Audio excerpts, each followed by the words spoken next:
से मिला है, पुण्य से मिला है, तो पुण्य का क्यों खाऊं, पुण्य में लगाऊं। सम्यक दृष्टि जीव का चिंतन क्या होता है, पुण्य से मिला है तो पुण्य का क्यों खाऊं, मैं तो पुण्य में लगाऊंगा, जो पुण्य में लगाऊंगा पुण्य समुदाय में आएगा। जीवन में जिनको श्रीमान भी बनना है, श्रीमान भी बनना है, तो मित्र धनवान बनने की कोशिश मत करो, श्री जी की भक्ति करने में लग जाओ, श्रीमान बन जाओगे। इसलिए मित्र तीर्थकृता तीर्थकृता सम्यानाम च परस्पर विरोधता। जो लोक में अनेक तीर्थकृत हुए, सभी ने अपनी अपनी व्याख्याएं की, और मित्र हिंसा में धर्म मान लिया, तो वे तीर्थकृत हुए कि तीर्थकृतांग हुए। अष्टसहस्री मुमुक्षु अष्टसहस्री आपने शुरू में पढ़ा था, याद करो। वे की तीर्थकृत हैं कि तीर्थ कृतांक हैं। तीर्थ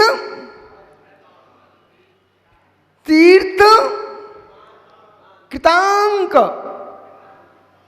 कृतांत है, कृतांत, तीर्थ कृतांत।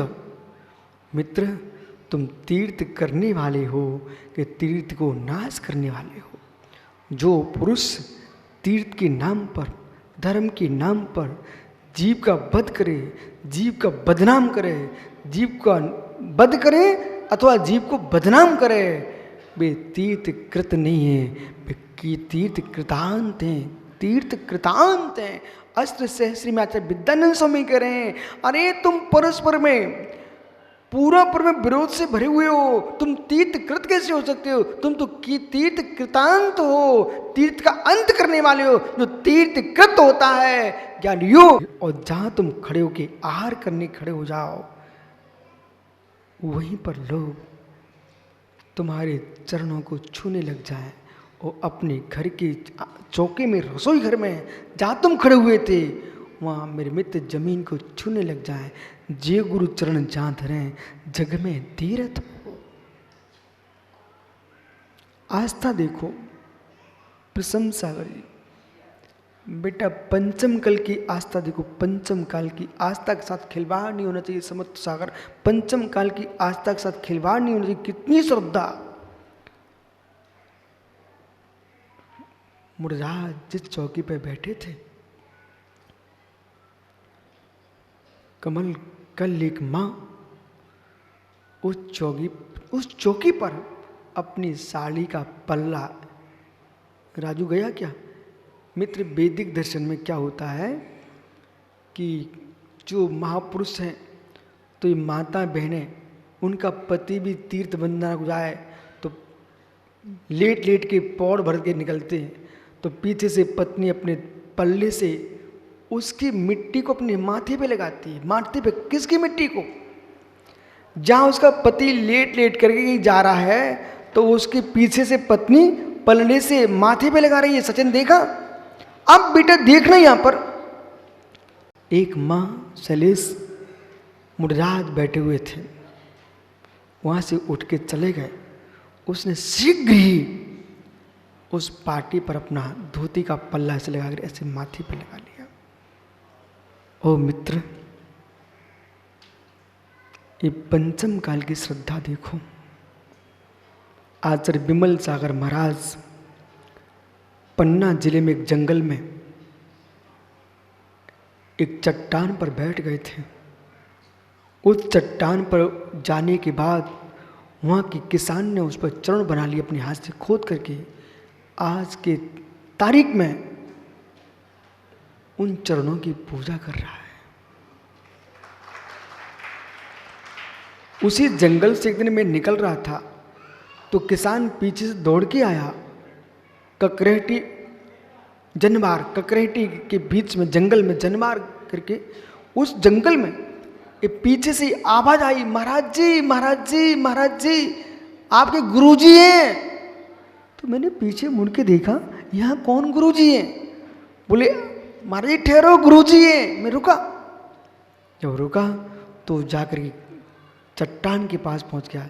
बोले यहाँ पर आचार्य विमल सागर महाराज जी पधारे थे, जंगल पूरा सूखा था, यहाँ पानी नहीं था। जब से महाराज जी से मैंने निवेदन किया, प्रभु सारे पशु तड़प तड़प के मर रहे हैं, यहाँ पानी नहीं है। बोले महाराज जी ने कहा जा बेटा, आज के बाद पानी कम नहीं होगा। आज पानी की लाइन लगी, लहर धारे बह रही वहां पर। तो उनके चरण जहां बैठे हुए थे, उनने चरण उत्कीर्ण करके, मित्र कभी आपने इतिहास में पढ़ा कि गोमटेज बाहुली सोमे में चंद्रगुप्त महाराज ने, अंतिम सम्राट चंद्रगुप्त मौर्य, जिसने जैन दिगंबरी दीक्षा धारण करके भद्रबाहु स्वामी के चरणों में, और मित्र अपने गुरु की भक्ति में तल्लीन रहे, और जब गुरु की समाधि भी हो गई तब भी अपने हाथ से चट्टान पर चरण पात्र उत्कीर्ण करके महाराज चंद्रगुप्त महाराज अपने गुरु भद्रबाहु स्वामी की भद्रबाहु गुफा में आराधना करते रहे। इतिहास में पढ़ा था, पर मैंने जंगल में जाके देखा कि वे चंद्रगुप्त थे, एक किसान, वो विमल सागर के चरण बना करके उनकी पूजा कर रहा है। मित्र ऐसा जीवन जियो पारस, ऐसा जीवन जियो। देश में जितने हृदय हैं, देश में जितने हृदय हैं, उन सब हृदयों में तुम्हारे चरण बने होना चाहिए।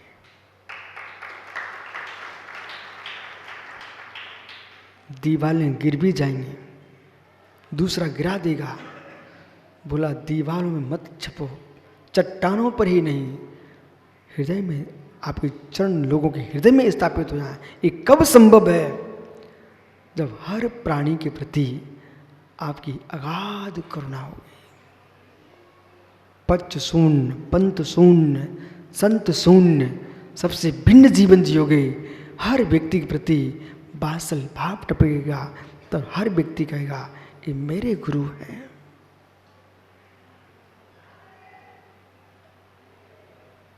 कोई काम बिगाड़ जाए उसको भी आशीर्वाद दे दो, काम बना जाए तब भी सामान, गाली दे जाए उसको भी आशीर्वाद, उसको भी आशीर्वाद। बोले क्यों? अरे वर्तमान के भाव ने गाली दी, कल तो मेरी चरणों में आएगा तू।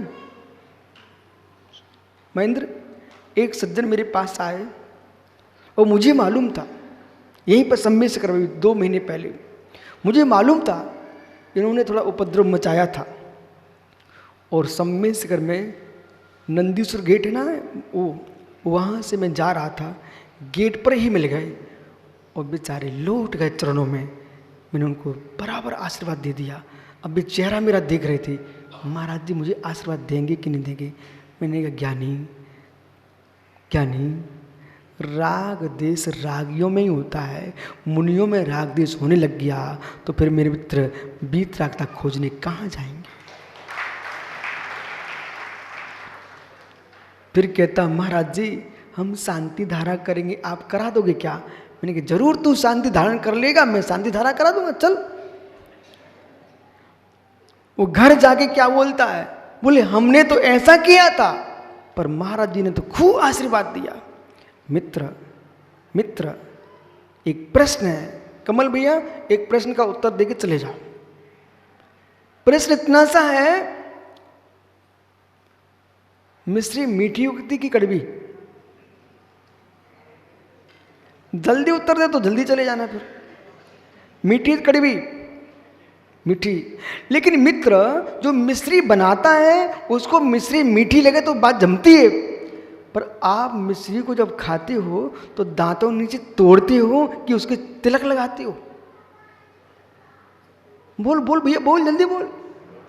तोड़ते हो।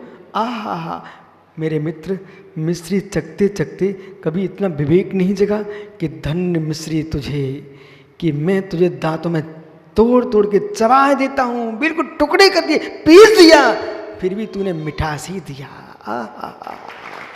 ओहो मिश्री, मैंने तुझे दांतों के नीचे तोड़ दिया, चबा दिया, फिर भी तूने मिठास ही दिया। ऐसे ज्ञानी साधु पिस जाए, मर जाए, अंतिम श्वास निकल जाए, लेकिन तब भी साधु दुनिया को आशीर्वाद ही देता है।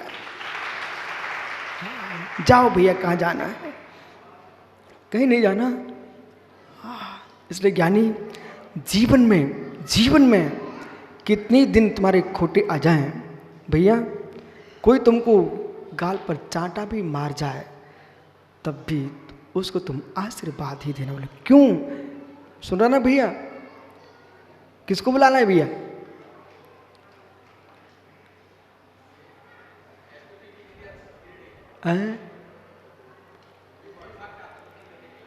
बहुत बढ़िया भैया, इतना एक सूत्र लेके जाना भैया। मिश्री कभी खाई ना, मिश्री पर दांत के नीचे दबाई तब भी उसने कड़वापन नहीं दिया, आपको मिठासी दिया है। ऐसे जगत में कोई कष्ट भी देने आया है, हम उसका हित ही करेंगे, अहित नहीं करेंगे। बैठ। इसका नाम है साधु, इसका नाम है साधु।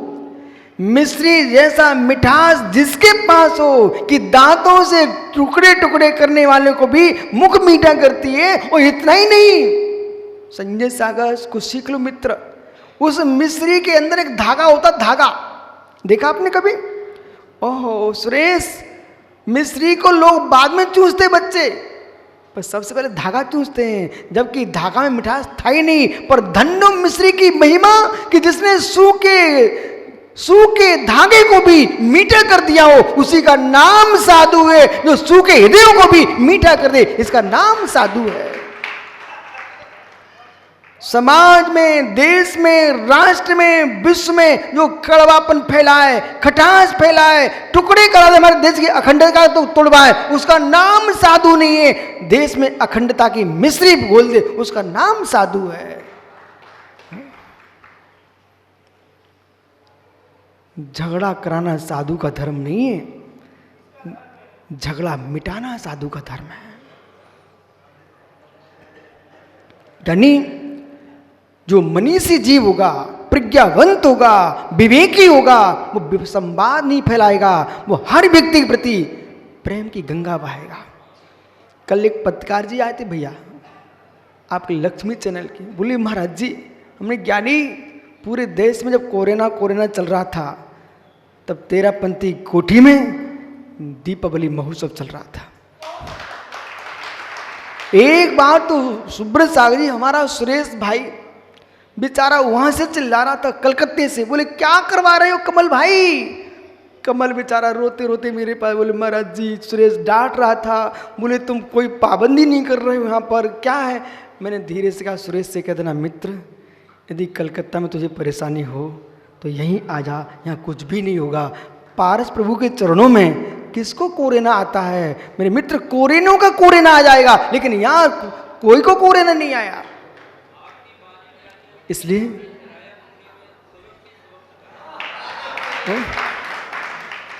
आज कमल भैया, चाहे आपके दुर्गा समिति हो, चाहे महावीर बजरंग दल बल हो, जितने यहाँ पर जितने कर्मचारी, जितने दल हैं, हिंदू समाज, श्वेतांबर समाज, दिगंबर समाज, सबने मिलकर के ये चातुर्मास कराया है। वो आपके शासन प्रशासन ने छुप करके पूरी सेवा की है, मुझे सब पता है। एक सज्जन शिकायत लेके गए, सुब्रत सागरी एक सज्जन शिकायत लेके पहुंचे गिरिडीह, बोले तेरापंथी बहुत भीड़ लगी है। गिरिडीह में मालूम प्रशासन ने क्या बोला? बोले तुम जाओ, विशुद्ध सागर महाराज को मैं जानता हूं, आप विकल्प मत करो, जाओ। सूचना सब मिलती रहती है हमारे पास। बोले महाराज जी हर व्यक्ति के अंदर सत्य ये है, एक केले का फल पड़ा हुआ है, बकरी दे के वो भी मुस्कुराती है, बंदर दे के वो भी लेके भागता है। मित्र एक केला इतना बड़ा, इतना अच्छा, उसको बच्चे को दे वो मुस्कुराता है, बूढ़े को दे तो वो मुस्कुराता है। जब केले को देख करके व्यक्ति फल को देख करके मुस्कुरा सकता है, हर व्यक्ति खुश हो सकता है, तो दिगंबर मुनि को देख करके हर व्यक्ति के चेहरे मुस्कुराहट ना है तो क्या केले से भी हीन है क्या?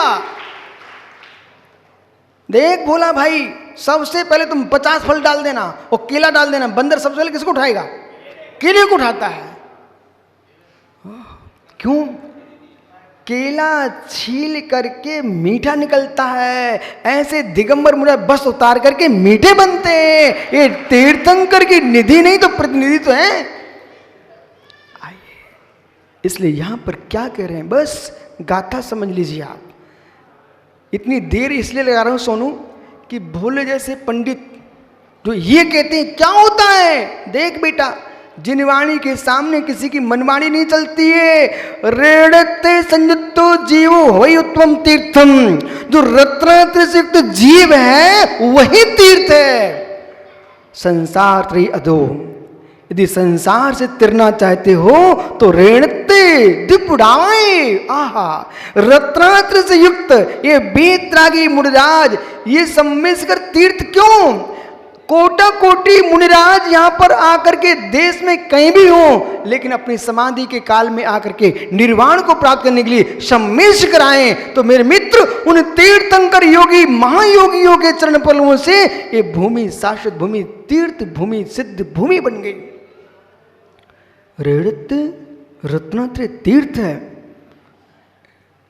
इसके आश्रय जो जाएगा वो नियम से चल जाए। इसलिए रत्नात्रय रूपी तीर्थ में दिव्य नौकाएं, संसार समुद्र से पार होना चाहते हो, छोटे से मालूम कर्नाटक में एक मंदिर अपना बारंग, तो बरांग में तालाब के अंदर एक जिनालय है, वहां पहुंचने के लिए नौका में बैठना पड़ता है। बरांग में एक मंदिर कर्नाटक में, वहां पहुंचने के लिए नौका में बैठे बिना पहुंच नहीं पाओ, पूरा सरोवर भरा हुआ है। सुब्रत सागर, ओ विश्व सागर जी, बरांग के भगवान के दर्शन करना है तो नौका में बैठना पड़ता है। ज्ञानी देख इधर, निज के भगवान से दर्शन करना है तो रत्नात्रय की नौका में बैठना पड़ता है। ओंकारेश्वर सिद्धवरकूट, मध्य प्रदेश में सिद्धवरकूट, ओंकारेश्वर, ये दोनों तीर्थ एक साथ हैं। जब पुल नहीं बने थे ना, तो वहां पर भी लोग नौका में बैठ के पहुंचते थे। लेकिन ज्ञानी, नदी से पार होने के लिए नौका चाहिए राजेंद्र भैया, नदी से पार होने के लिए राजेंद्र भैया नौका चाहिए।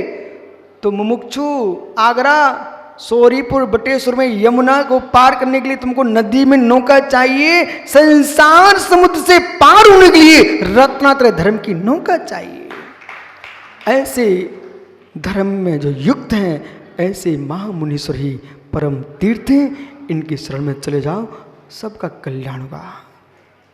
आत्मा स्वभावम परिभाव भिन्नम, आत्मा स्वभावम परिभाव, आत्मा का स्वभाव परवास अत्यंत भिन्न। महावीर स्वामी की